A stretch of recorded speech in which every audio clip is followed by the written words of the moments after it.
ನಮಸ್ಕಾರ ಸ್ನೇಹಿತರೆ, ಯಶಸ್ವಿ ಪ್ರಪಂಚಕ್ಕೆ ಸ್ವಾಗತ. ನಾನಿವತ್ತು ನಿಮಗೆ ಒಂದು ದಿಢೀರ್ ಅಂತ ಅಂದರೆ ಏನು ನಾವು ರುಬ್ಕೊಂಡಿಲ್ದಿದ್ದಾಗ, ಏನು ರೆಡಿ ಮಾಡಿ ಇಟ್ಕೊಂಡಿಲ್ದಿದ್ದಾಗ ಸಡನ್ ಆಗಿ ಇನ್ಸ್ಟೆಂಟ್ ಆಗಿ ಮಾಡ್ಕೊಳ್ಳೋ ರವೆ ಪಡ್ಡು ಬಗ್ಗೆ ಹೇಳ್ಕೊಡ್ತಾ ಇದ್ದೀನಿ. ನೋಡಿ, ಇದಕ್ಕೆ ಬೇಕಾಗೋ ಸಾಮಗ್ರಿಗಳು: ಒಂದು ಲೋಟ ಚಿರೋಟಿ ರವೆ. ಇದು ಚಿರೋಟಿ ರವೆ. ಅದಕ್ಕೆ ಒಂದು ಅದೇ ಅಳತೆಯಲ್ಲಿ 3/4 ಲೋಟದಷ್ಟು ಮೊಸರು ತಗೋಬೇಕು. ಎಕ್ಸ್ಟ್ರಾ ಬೇಕಾದ್ರೆ ಒಂದು 1/4 ಲೋಟ, ಅರ್ಧ ಲೋಟ, ಅದನ್ನ ನೋಡ್ಕೊಂಡು ಕನ್ಸಿಸ್ಟೆನ್ಸಿ ನೋಡಿಕೊಂಡು ನೀರನ್ನ ಆ್ಯಡ್ ಮಾಡ್ಕೊಳ್ಬೋದು.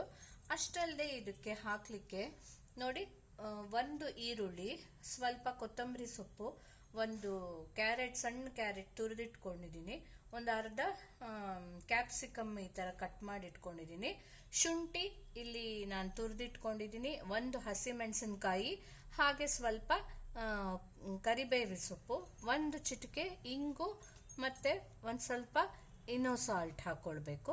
ಇದಿಷ್ಟ ಇಲ್ಲ ಅಂದರೆ ಬೇಕಿಂಗ್ ಸೋಡಾನಾದರೂ ಹಾಕ್ಬೋದು. ಮನೆಯಲ್ಲಿ ಅಡುಗೆ ಸೋಡಾ ಇದ್ರೆ ಅದನ್ನು ಹಾಕ್ಬೋದು. ಇದಿಷ್ಟನ್ನ ಹಾಕೊಂಡು ಇನ್ನು ಉಪ್ಪು ನಾವು ರುಚಿಗೆ ಬೇಕಾದಷ್ಟು ಹಾಕೋಬೇಕು. ಬನ್ನಿ ಇವಾಗ ಒಂದು ಪಾತ್ರೆನಲ್ಲಿ ಇದನ್ನೆಲ್ಲ ಮಿಕ್ಸ್ ಮಾಡ್ಕೊಳ್ಳೋಣ.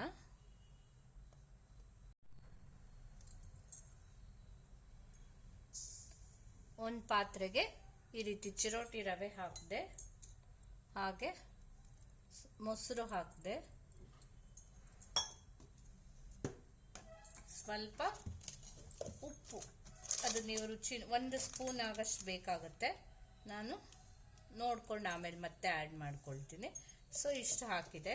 ಹಾಕ್ಬಿಟ್ಟು ಒಂದು ಸ್ವಲ್ಪ ಮಿಕ್ಸ್ ಕೊಡೋಣ. ಇದಕ್ಕೆ ಮಿಕ್ಸ್ ಮಾಡಿ ಹಾಗೆ ಇಟ್ಬಿಡೋಣ.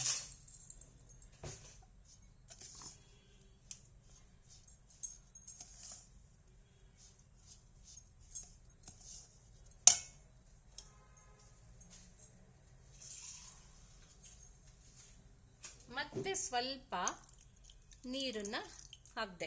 ಒಂಥರ ಇಡ್ಲಿ ಹಿಟ್ಟಿನ ಹದ ಇರಬೇಕಿದು. ಇಡ್ಲಿ ಹಿಟ್ಟಿನ ಹದಕ್ಕೆ ಕಲಿಸ್ಕೊಂಡ್ಬಿಟ್ಟು ಹಾಗೆ ಬಿಟ್ಬಿಡ್ತೀನಿ ಇದನ್ನ. ಇವಾಗ ಇದು ಹಿಂಗೆ ಇರಲಿ. ಅಷ್ಟೊತ್ತಿಗೆ ನಾನೇನು ಮಾಡ್ತೀನಿ ಅಂದರೆ, ಒಲೆ ಮೇಲೆ ಇದೆಲ್ಲ ಕಟ್ ಮಾಡ್ಕೊಂಡಿರೋ ತರಕಾರಿಗೆ ಒಂದು ಒಗ್ಗರಣೆ ಕೊಟ್ಕೊಳ್ತೀನಿ.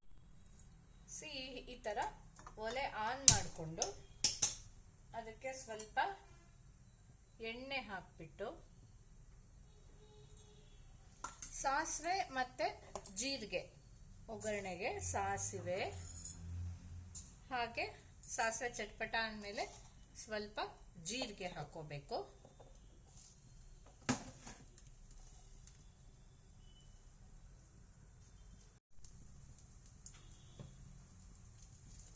ಈಗ ಜೀರಿಗೆ ಹಾಕಿದೆ. ಅದೆರಡು ಸ್ವಲ್ಪ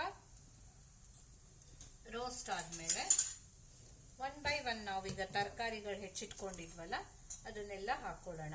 ಫಸ್ಟ್ ನಾನು ಇಲ್ಲಿ ಈರುಳ್ಳಿ ಹಾಕೊಳ್ತೀನಿ, ಕರಿಬೇವು ಹಾಕೊಳ್ತೀನಿ, ಹಸಿಮೆಣಸು ಮತ್ತೆ ಶುಂಠಿ ಇಷ್ಟನ್ನು ಹಾಕೊಂಡೆ. ಅದನ್ನೆಲ್ಲ 1 ನಿಮಿಷ ಹೀಗೆ ಬಾಡಿ ಆದ್ಮೇಲೆ, ತೀರಾ ಬೇಡ, ಕಪ್ಪಾಗ್ಬಿಡತ್ತೆ, ಒಂಚೂರು ಲೈಟಾಗಿ ಬಾಡಿದ್ರೆ ಸಾಕು. ಇದನ್ನ ಆಕ್ಚುಲಿ ಹಸಿನೂ ಹಾಕೊಳ್ಬೋದು, ಬಟ್ ಸ್ವಲ್ಪ ಬೇರೆ ತರ ಟೇಸ್ಟ್ ಬರಲಿ ಅಂತ ಈ ತರ ಫ್ರೈ ಮಾಡ್ಕೊಂಡು ಹಾಕೊಳ್ತಾ ಇದ್ದೀನಿ ಅಷ್ಟೇ. ಇದಾದ್ಮೇಲೆ ಕ್ಯಾಪ್ಸಿಕಮ್ ಹಾಕೊಂಡೆ. ಕ್ಯಾಪ್ಸಿಕಮ್ ಹಾಕಿನೂ ಹಾಗೆ ಒಂದು ಅರ್ಧ ನಿಮಿಷ ಬಾಡಿಸ್ಕೊಳ್ಳೋಣ. ಇದಕ್ಕೆ ಒಂಚೂರು ಸ್ವಲ್ಪ ಉಪ್ಪು ಹಾಕಿದ್ರೆ ಬೇಗ ಬೇಯುತ್ತೆ. ಹಾಗೆ ಅದಕ್ಕೆ ಒಂದು ಸ್ವಲ್ಪ ಉಪ್ಪು ಹಾಕಿದೆ. ನೋಡಿ, ಇದೆಲ್ಲ ಹಿಂಗೆ ಒಂಚೂರು ಆದ್ಮೇಲೆ ಕ್ಯಾರೆಟ್ ಮತ್ತೆ ಈ ಸೊಪ್ಪು ಎಲ್ಲಾನು ಹಾಕ್ಬಿಟ್ಟೆ.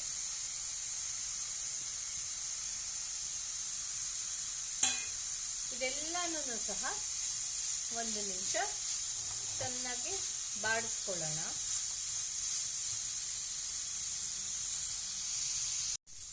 ನೋಡಿ, ಇದೆಲ್ಲ ಸ್ವಲ್ಪ ಬಾಡಿ ಎಲ್ಲ ಒಂಥರ ಶ್ರಿಂಕ್ ಆಯಿತು.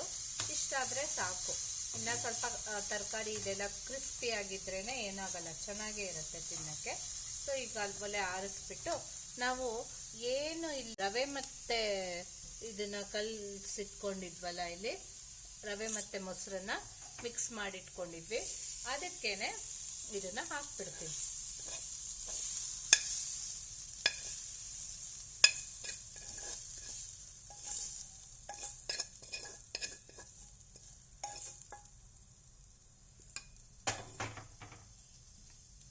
ಹಾಕಿ ಇನ್ನೊಂದ್ಸರಿ ಕರೆಕ್ಟಾಗಿ ನೋಡ್ಕೊಳ್ಳಿ. ಇದೇನು ಸ್ವಲ್ಪ ಗಟ್ಟಿ ಅಂತಾನೆ ಅನ್ನಿಸ್ತಿದೆ, ಇನ್ನೂ ಚೂರು ನೀರು ಹಾಕೋಬಹುದು ನಾವಿಲ್ಲಿ. ಇನ್ನೊಂದು ಸ್ವಲ್ಪ ಒಂದು 1/4 ಲೋಟದಷ್ಟು ನೀರು, ಅಂದರೆ ಅಲ್ಲಿಗೆ ನಾನು 1 ಲೋಟ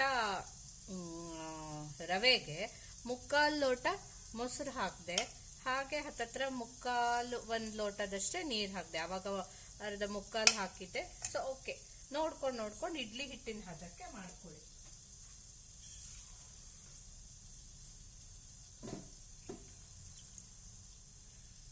ಇಷ್ಟು ಮಾಡಿಕೊಂಡ್ರೆ ಸಾಕು.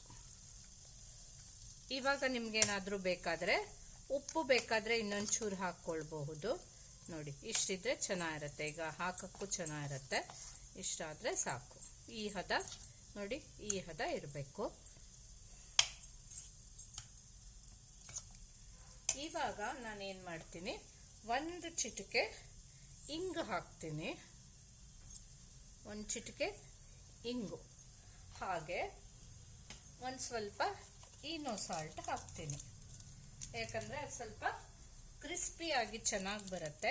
ಅದಕ್ಕೋಸ್ಕರ ಈನೋ ಸಾಲ್ಟ್ ಏನು ಸೈಡ್ ಎಫೆಕ್ಟು ಇರಲ್ಲ, ನಾವು ಡೈಜೆಷನ್ ಆಗದಿದ್ದಾಗ ಅದು ನೀರಿಗೆ ಹಾಕೊಂಡು ಸಹ ಕುಡಿತೀವಿ. ಸೊ ಹಾಗಾಗಿ ಏನಾಗಲ್ಲ ಇದು. ಸೊ ಒಂಚೂರು ಈನೋ ಸಾಲ್ಟ್ ಒಂದು ಅರ್ಧ ಸ್ಪೂನ್ ಆಗಷ್ಟು ಈನೋ ಸಾಲ್ಟ್ ಹಾಕಿದೆ. ಅದನ್ನೆಲ್ಲ ಚೆನ್ನಾಗಿ ಮಿಕ್ಸ್ ಮಾಡಿ, ಉಪ್ಪು ಬೇಕಾ, ಈಗ ಈ ಹದದಲ್ಲಿ ಉಪ್ಪು ಬೇಕಾ ಅಂತ ಇನ್ನೊಂಚೂರು ನೋಡ್ಕೊಳ್ಳಿ. ನನಗೆ ಒಂದು ಸ್ವಲ್ಪ ಉಪ್ಪು ಬೇಕನ್ನಿಸ್ತು, ಹಾಕ್ತಾ ಇದ್ದೀನಿ. ಸೊ ನಾನು ಟೋಟಲಿ 1 ಸ್ಪೂನ್ ಹಾಕಿದ್ದೀನಿ ಇಷ್ಟಕ್ಕೆ. ಇನ್ನು ನೀವು ಟೇಸ್ಟ್ ನೋಡ್ಕೊಂಡು ಹಾಕ್ಕೊಳ್ಳಿ. ನಾನು ಯೂಶಲಿ ಈ ಥರ ಇನ್ಸ್ಟಂಟ್ ಏನು ಮಾಡಬೇಕಾದ್ರೂ ರವೆ ಪಡ್ಡು ಮಾಡಬೇಕಾದ್ರೆ 1/4 ಸ್ಪೂನ್ ಆಗಷ್ಟು ಸಕ್ಕರೆ ಹಾಕ್ತೀನಿ. ಯಾಕೆ ಹಾಕ್ತೀನಿ ಅಂದರೆ ಅದು ಒಂಥರ ಕಲರ್ ಕೊಡುತ್ತೆ, ಪ್ಲಸ್ ಬ್ಯಾಲೆನ್ಸ್ ಮಾಡುತ್ತೆ ಟೇಸ್ಟ್ನ. ಅದಕ್ಕೋಸ್ಕರ ಚೂರು 1/4 ಸ್ಪೂನ್ ಆಗಷ್ಟು ಸಕ್ಕರೆನ ಮೇಲಿಂದ ಹಾಕ್ತೆ. ಇಷ್ಟನ್ನು ಮಾಡಿಬಿಟ್ಟು ಅಷ್ಟೇ ಆಯ್ತೀಗ ರೆಡಿ ಇದೆ ಇದು. ಒಂದು 10 ನಿಮಿಷ, ಇದು ಆಲ್ರೆಡಿ ನಾನು ಆಗಲೇ ಮಿಕ್ಸ್ ಮಾಡಿದ್ದೆ, ಒಂದು 5 ನಿಮಿಷ ಆಗೋಗಿದೆ. ಇನ್ನೊಂದು 5-10 ನಿಮಿಷ ಬಿಡ್ತೀನಿ. ಟೋಟಲಿ ಒಂದು 10 ನಿಮಿಷ ಬಿಟ್ಟು ಸಾಕು. ಚಿರೋಟಿ ರವೆ 10-15 ನಿಮಿಷ ಬಿಡೋಣ. ಚಿರೋಟಿ ರವೆ ಆಗಿದ್ದಕ್ಕೆ ಒಂದು 15 ಮಿನಿಟ್ಸು. ನೀವೇನಾದರೂ ಅಕಸ್ಮಾತ್ ಚಿರೋಟಿ ರವೆ ಇಲ್ಲ ದಪ್ಪ ರವೆಯಲ್ಲಿ ಮಾಡ್ತೀನಿ ಅಂತಂದರೆ ಇನ್ನೊಂದು ಸ್ವಲ್ಪ ಜಾಸ್ತಿ, ಇನ್ನೊಂದು 10 ನಿಮಿಷ ಜಾಸ್ತಿ ಬಿಡಬೇಕಾಗತ್ತೆ. ನಾನೀಗ ಇಲ್ಲಿ ಚಿರೋಟಿ ರವೆನೇ ಆಗಿರೋದ್ರಿಂದ ಇನ್ನೊಂದು 10-15 ನಿಮಿಷ ಮುಚ್ಚಿ ಬಿಟ್ಬಿಡ್ತೀನಿ. ಆಮೇಲೆ ನಿಮಗೆ ಪಡ್ಡು ಮಾಡೋದನ್ನು ತೋರಿಸ್ತೀನಿ. ಈಗ ನೋಡಿ, ನಾನು ಹಂಚಿಟ್ಟೆ ಒಲೆ ಮೇಲೆ, ಎಲ್ಲದಕ್ಕೂ ಎಣ್ಣೆ ಹಾಕ್ಕೊಂಡ್ಬಿಟ್ಟು ಎಲ್ಲ ಹಂಚಿಗೂ ಸಹ ಹಿಟ್ಟನ್ನು ಹಾಕ್ತೀನಿ, ರವೆ ಪಡ್ಡನ್ನ.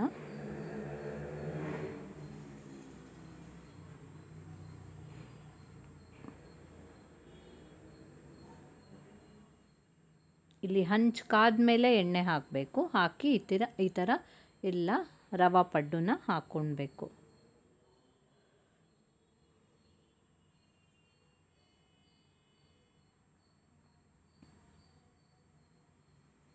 ತುಂಬ ಈಸಿ ಆಗುತ್ತೆ. ಇದನ್ನು ನೋಡಿ, ಒಂದು 10 ನಿಮಿಷದಲ್ಲಿ ನೀವು ರೆಡಿ ಮಾಡ್ಕೊಳ್ಬೋದು. ಮಕ್ಕಳಿಗೆ ಸಹ, ಮನೇಲಿ ಮಕ್ಕಳಿದ್ರೆ ಅವರಿಗೂ ಇಷ್ಟನೇ ಆಗುತ್ತೆ. ಈವನ್ ಸಂಜೆ ಹೊತ್ತಲ್ಲಿ ಏನಾದರೂ ಏನು ಇಲ್ದಿದ್ದ ದಿನ ಹಸು ಆದರೆ ಬೇಕಾದ್ರೂ ಇದನ್ನು ನೀವು ಮಾಡ್ಕೊಳ್ಬೋದು. ತುಂಬಾ ಚೆನ್ನಾಗಿರುತ್ತೆ. ಖಂಡಿತ ಮರೀದೆ ಟ್ರೈ ಮಾಡಿ ಇದನ್ನು. ನೋಡಿ, ಈ ರೀತಿ ಎಲ್ಲ ಕಲ್ಲಿಗೂ ಹಾಕ್ಕೊಂಡ್ಬಿಟ್ಟು ಒಂದು 3-4 ನಿಮಿಷ ಮೀಡಿಯಮ್ ಉರಿಯಲ್ಲಿ ಹಾಗೆ ಉರಿಸ್ಬಿಟ್ಟು ಆಮೇಲೆ ತಿರುಗಿಸ್ಬಿಟ್ಟು ಮತ್ತೊಂದು 2-3 ನಿಮಿಷ ಬೇಯಿಸಬೇಕು. ಆವಾಗ ಚೆನ್ನಾಗಿ ಕ್ರಿಸ್ಪಿಯಾಗಿ ಆಗುತ್ತೆ. ಜೋರಾಗಿಟ್ಟರೆ ಕಪ್ಪಾಗುತ್ತೆ, ತೀರಾ ಸ್ಲೋ ಇಟ್ಟರೆ ಬೇಯೋದು ಒಂಥರ ಕಲರ್ ಬರೋದಿಲ್ಲ. ಸೊ ಮೀಡಿಯಮ್ ಉರಿಯಲ್ಲಿ ಇಟ್ಬಿಟ್ಟು ನಾವು ಪಡ್ಡು ಮಾಡಿದರೆ ತುಂಬ ಚೆನ್ನಾಗಿರುತ್ತೆ. ನೋಡಿ, ಈ ರೀತಿ ಆಯ್ತು. ಇವಾಗ 2-3 ನಿಮಿಷ ಆಗಿದೆ. ಇವಾಗ ನಾನು ತಿರುಗಿಸಿ ಹಾಕ್ತೀನಿ ಆ ಕಡೆಗೆ.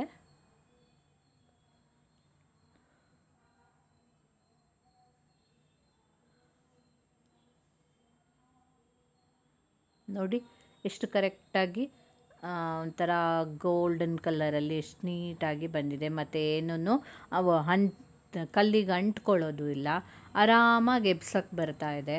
ಸೊ ಈಸಿಯಾಗಿ ಆಗುತ್ತೆ ಎಬ್ಸೋದಕ್ಕೂ.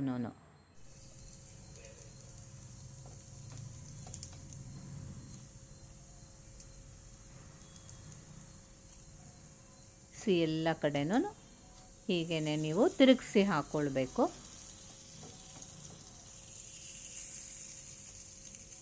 ಅದು ಕ್ರಿಸ್ಪಿಯಾಗೂ ಬರುತ್ತೆ. ಅದೇ ಇದರದ್ದು ಒಂದು ಇದು, ತುಂಬ ಒಳಗಡೆ ಸಾಫ್ಟಾಗಿರುತ್ತೆ, ಮೇಲಿಂದ ಕ್ರಿಸ್ಪಿಯಾಗಿ ತುಂಬ ಟೇಸ್ಟಿಯಾಗಿ ಬರುತ್ತೆ. ಈ ರೀತಿ ಎಲ್ಲ ಆಯಿತು. ಇವಾಗ ನೋಡಿ, ಇನ್ನೇನಿಲ್ಲ, ತೆಗೆದು ತಟ್ಟೆಗೆ ಹಾಕ್ಕೊಂಡ್ರೆ ಆಯಿತು, ಆಗೋಯ್ತು. ನೋಡಿ ಎಷ್ಟು ಕ್ಲೀನಾಗಿ, ನೋಡಿ ಈ ರೀತಿ ಎಷ್ಟು ಚೆನ್ನಾಗಿ ಕ್ರಿಸ್ಪಿಯಾಗಿ ಬರುತ್ತೆ. ಕಟ್ ಮಾಡಿದ್ರೂ ಸಹ ಸಾಫ್ಟಾಗಿರುತ್ತೆ ಒಳಗಡೆ. ಸೊ ಈ ರೀತಿ ತುಂಬಾ ಮತ್ತು ಟೇಸ್ಟಿಯಾಗಿರುತ್ತೆ. ಚಿರೋಟಿ ರವೆ ಟೇಸ್ಟ್ ತುಂಬ ಚೆನ್ನಾಗಿರುತ್ತೆ. ನಾವು ಮಾಮೂಲಿ ಪಡ್ಡುಗಿಂತನೂ ಒಂಥರ ಟೇಸ್ಟಿಯಾಗಿ, ಒಂಥರ ಸ್ನ್ಯಾಕ್ ಥರ ಅನಿಸುತ್ತೆ. ಆ ಥರ ಅಷ್ಟು ಚೆನ್ನಾಗಿ ಬರುತ್ತೆ. ನೀವು ಸಹ ಒಂದ್ಸರಿ ಖಂಡಿತ ಮಾಡಿ ನೋಡಿ ನನಗೆ ಹೇಗಿತ್ತು ಅಂತ ತಿಳಿಸಿ. ಹಾಗೆ ನನ್ನ ಚಾನಲನ್ನು ಸಬ್ಸ್ಕ್ರೈಬ್ ಮಾಡೋದನ್ನು ಮರಿಬೇಡಿ. ಲೈಕ್ ಮಾಡಿ, ಶೇರ್ ಮಾಡಿ. Thank you.